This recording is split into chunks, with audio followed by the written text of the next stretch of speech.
E olha, a China confirmou estar avaliando propostas dos Estados Unidos para negociar as tarifas comerciais impostas entre os países. O especialista em relações internacionais e professor visitante da Universidade da China, Marcos Vinícius de Freitas, se junta a nós aqui no Jornal da Manhã para explicar os desdobramentos dessa guerra comercial. Bom dia, professor. Seja bem-vindo ao Jornal da Manhã. Bom dia, é um prazer conversar com vocês sempre.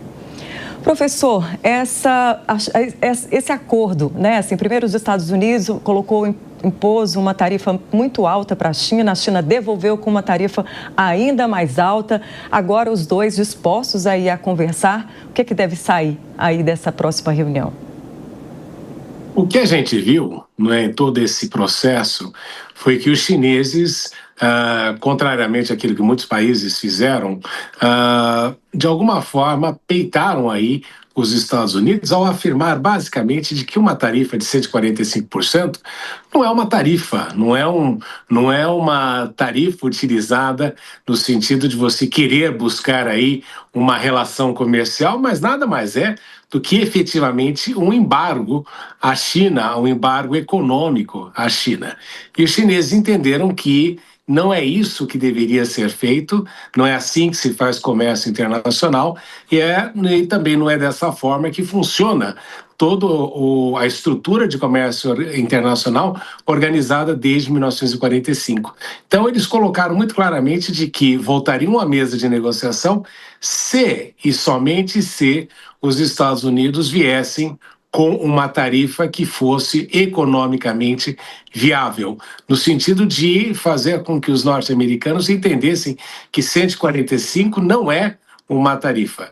E isso não, e 245 menos ainda, não é? Então, por esta razão que o que nós observamos foi justamente esta intenção dos chineses de dizer sim, vamos negociar, mas a partir do momento em que haja seriedade no discurso.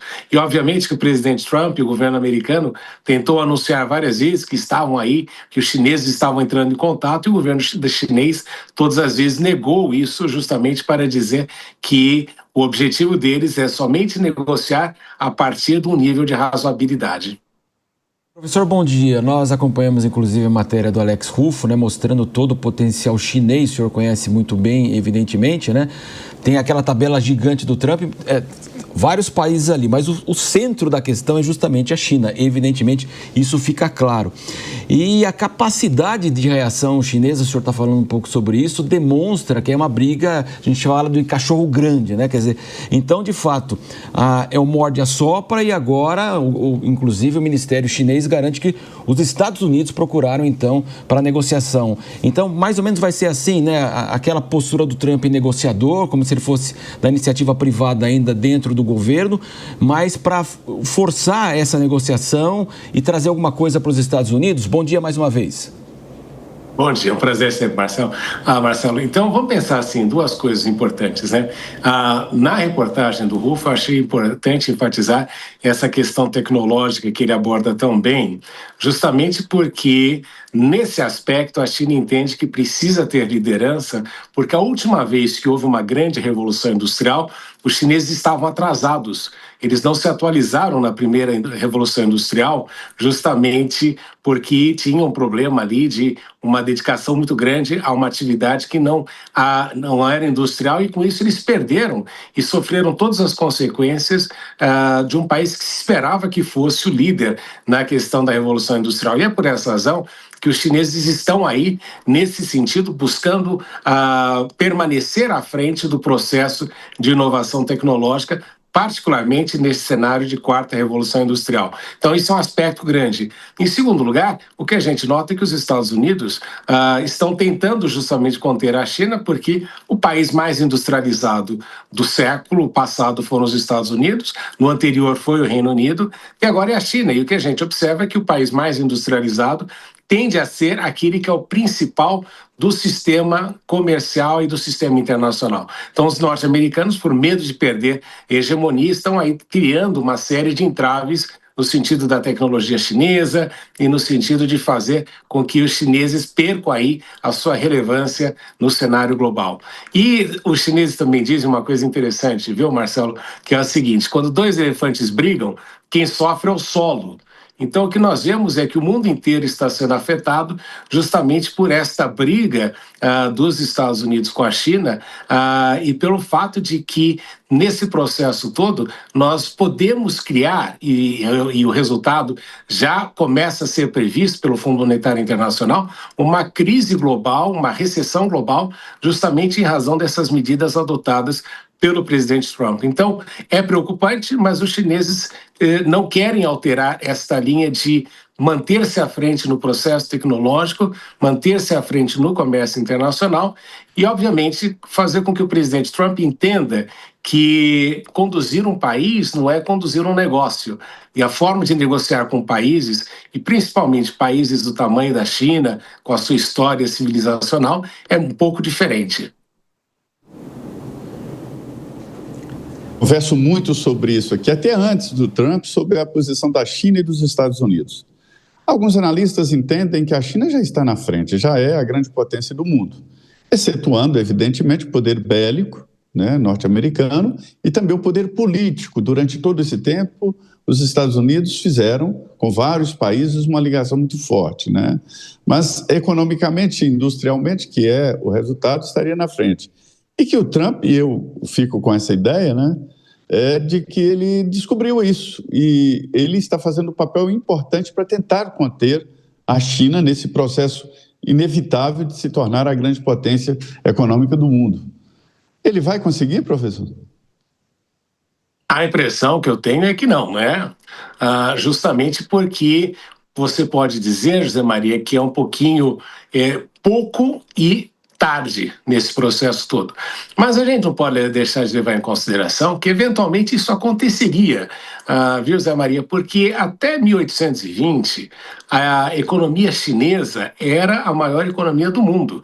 Então, mesmo com a Revolução Industrial, a China e a Índia, claro que a Índia com condições econômicas bem diferentes daquilo que você observa na China, mas a China sempre foi a maior economia global. Se nós pensarmos na questão da Rota da Seda, você tem aí produtos chineses sendo levados para a Europa e não o contrário. Então, não é uma anomalia. A anomalia, de fato, é o Ocidente ter aí uma prevalência econômica em razão do tamanho da China, do talento que os chineses construíram ao longo do tempo. Mas existem dois fatores aqui que eu acho que são complicados para o presidente Trump resolver.